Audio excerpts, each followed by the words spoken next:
데살로니가 전서는 바울이 쓴 편지 중에 가장 초창기에 썼던 편지 가운데 하나이고요. AD 51년 정도에 쓰여졌다라고 대부분의 학자들이 인정하고 있습니다. 그리고 이 데살로니가라고 하는 지역도 굉장히 독특한 지역인데요. 이 알렉산더 대왕의 누이였던 이 데살로니가라고 하는 여인의 이름을 따가지고 지어진 항구 도시고요. 그 시절에 있었던 지중해의 세 개의 큰 이 항구 도시가 있는데 그 가운데 하나였습니다. 자, 그런 지역에 바울이 들어가서 복음을 전하게 되었고요.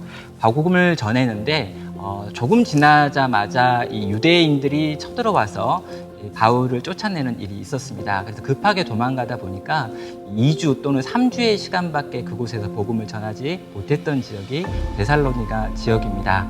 그런데 그런 교회에서 지금 이제 그렇게 3주밖에 전하지 못했는데 복음이 능력 있게 그 교회를 새롭게 만들어 가지고요, 교회 공동체가 만들어졌어요. 그리고 그렇게 만들어진 교회 공동체가 지금 잘 자라고 있다라고 하는 소문이 들려지고 있습니다.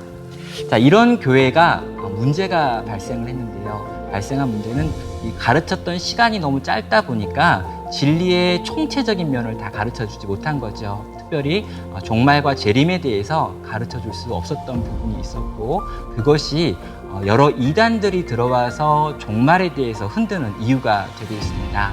그래서 바울은 이런 내용을 들은 다음에 이런 내용들에 대하여 답변하는 측면에서 지금 이 데살로니가 전서라고 하는 편지를 급하게 써서 보내게 되죠. 이 편지가 갖는 특징 중에 하나는 뭐냐면요, 바울이 이렇게 자기를 변명하는 내용이 굉장히 많이 들어 있습니다.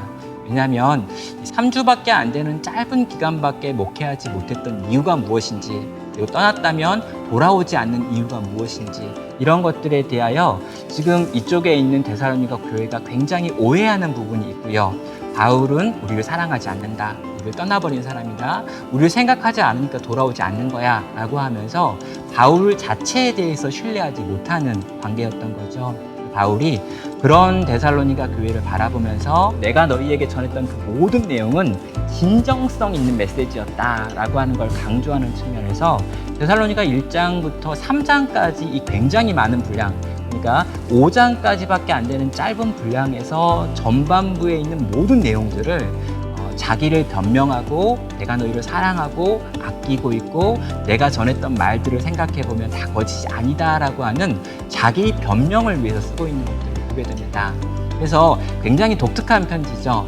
편지라 그러면 본론이 많고 서론이 짧아야 되는데 본론보다 서론이 더 많은 책이 데살로니가 전서의 구조가 되는 거죠.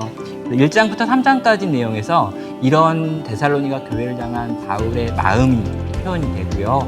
그런 다음에 그 마음이 충분하게 표현된 후에 4장과 5장을 가지고 지금 재림과 관련해서 종말에 관련해 가지고 잘못된 생각이 무엇인지에 대해서 풀어내고요. 그런 다음에 그것을 바르게 이해하고 바르게 가르치고 바르게 적용하는 내용들이 이어서 나오게 됩니다. 그리고 마지막으로 제가 강조하고 싶은 것 중에 하나는요, 종말과 재림에 대해서 이야기하고 있음에도 불구하고 굉장히 삶의 영역에 대해서 또 많은 부분을 다루고 있다는 것도 알게 됩니다.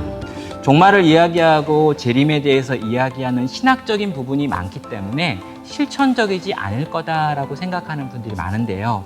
실제로 바울은 이 편지를 통해서 굉장히 실천적인 주제들을 여럿 강조하고 있습니다. 이 땅을 살아가는 성도의 이 어떤 지혜에 대해서, 삶의 윤리에 대해서 대단히 강하게 강조하고 있는 책이기도 하다라고 말할 수 있는 거죠. 그래서 제가 보기에 데살로니가 전서는요, 종말에 대한 신학이 우리를 어떻게 살게 만드는지를 이야기하고요, 구체적인 삶을 제안한다는 측면에서 우리 성도들에게 아주 유익한 책이다라고 생각을 합니다.